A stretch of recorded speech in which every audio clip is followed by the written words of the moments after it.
आ रहे नहीं, कोई दिक्कत नहीं। हाँ, कोई दिक्कत नहीं। फुल आ रही पूरी। ओके करो।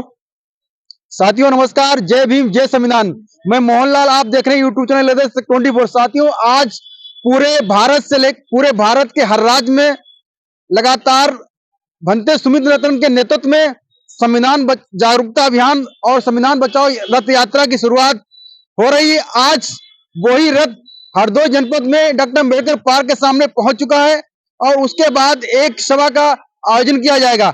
हमारे साथ तमाम संविधान समर्थक और समता और समानता को मानने वाले तमाम ऐसे लोग मौजूद हैं और हमारे साथ पूज्य भंते सुमित रतन भी मौजूद है। उनसे बात करेंगे कि सर, जो आज लगातार कई महीनों से आप संविधान बचाओ यात्रा निकाल रहे हैं, इसका मुख्य उद्देश्य क्या है और आगे इसका क्या लक्ष्य है? बहुत बहुत स्वागत सर आपका हमारे जुड़ने के लिए, बात करने के लिए। धन्यवाद, आपका धन्यवाद। बताइए क्या जानना चाहते हैं? सर, ये जो संविधान बचाओ यात्रा आप शुरुआत की है, सर ये क्यों शुरुआत की? संविधान को आखिर क्या क्या संविधान के तहत ऐसा हो रहा है? संविधान से देश है, संविधान से लोकतंत्र है और संविधान से सेकुलर भारत है। संविधान सबसे बड़ा है, संविधान से सब छोटे हैं, लेकिन संविधान का सहारा लेकर लोग यहाँ संविधान को नुकसान पहुंचा रहे हैं। असंवैधानिक निर्णय लेकर के लोकतंत्र को खत्म करना चाहते हैं, साम्यवाद स्थापित करना चाहते हैं। इसलिए हम जागरूक लोगों की जिम्मेदारी है कि ज्यादा से ज्यादा लोगों को जगाया जाए और ताकि ये संविधान और संवैधानिक भारत बचा रहे। इसलिए हम लोग पूरे देश में यात्रा निकाल रहे हैं और लक्ष्य रखा है 1 करोड़ संविधान घर घर पहुंचाने का। हम लोगों ने लगभग 10,000 से ज्यादा संविधान घर घर पहुंचा दिए हैं। 18 जनपदों की यात्रा सफल हो चुकी है और लगभग 300 से ज्यादा धम्म चौपालें, संविधान चौपालें हमारे द्वारा लगाई गई।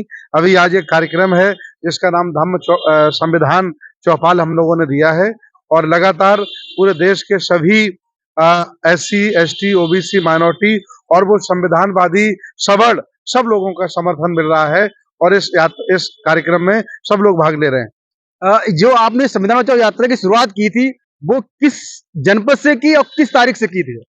आज 4 महीने हो गए हैं इस संविधान की शुरुआत करने के लिए। अलीपुर रोड, बाबा साहब का वो घर जहां बाबा साहब डॉक्टर अम्बेडकर ने आखिरी सांस ली थी दिल्ली में, उसी घर से हमने संविधान रथ की यात्रा प्रारंभ की थी, जिसे पंसील का ध्वज दिखाने के लिए बुद्धिस्ट सोसाइटी ऑफ इंडिया के अध्यक्ष भीमराव यशवंतराव अम्बेडकर जी आए थे और तब से लगातार ये यात्रा हमारी चल रही है।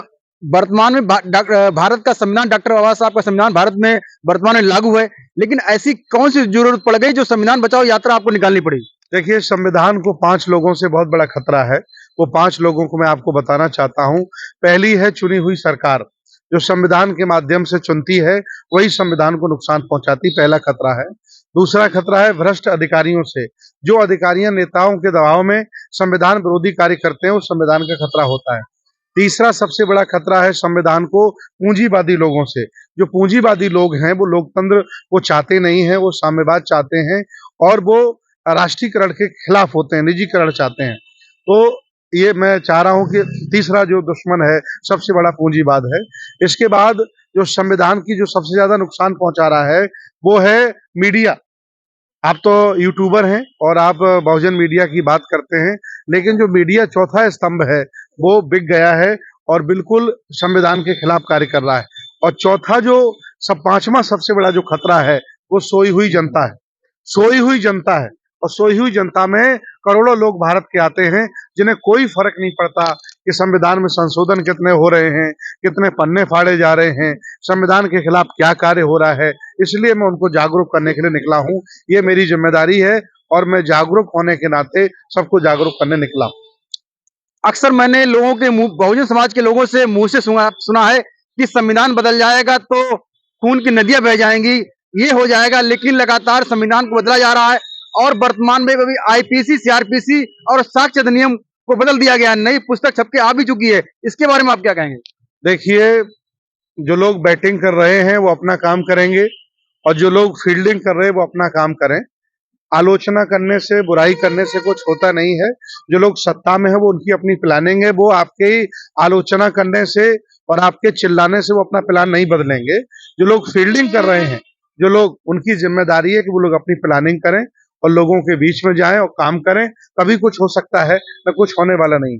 जो आप रथ यात्रा निकाल रहे हैं, क्या शासन की तरफ से आपको कोई अवरोध उत्पन्न किया गया? शासन हमको परमिशन नहीं दे रहा है गांव-गांव जाने का, लेकिन मैंने शासन को लिख के दिया है, डीजीपी और मुख्यमंत्री राज्यपाल को, कि अंबेडकर पार्कों में और बुद्ध विहारों में जाने से आप मुझे नहीं रोक सकते हैं।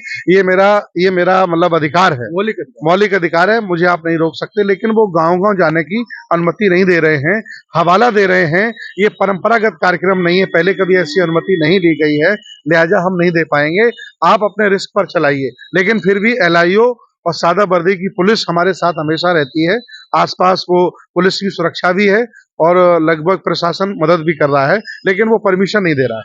अभी आपने एक शब्द कहा था कि सोया हुआ समाज, ये सबसे महत्वपूर्ण बात है। उस सोए हुए समाज को जो 2500 साल से लगातार सो रहा है, इतना सब कुछ हो रहा है, इसके लिए आप मुख्य रूप से क्या कहेंगे? देखिए, जो लोग जुर्म कर रहे हैं, इतने बड़े गुनहगार वो नहीं हैं।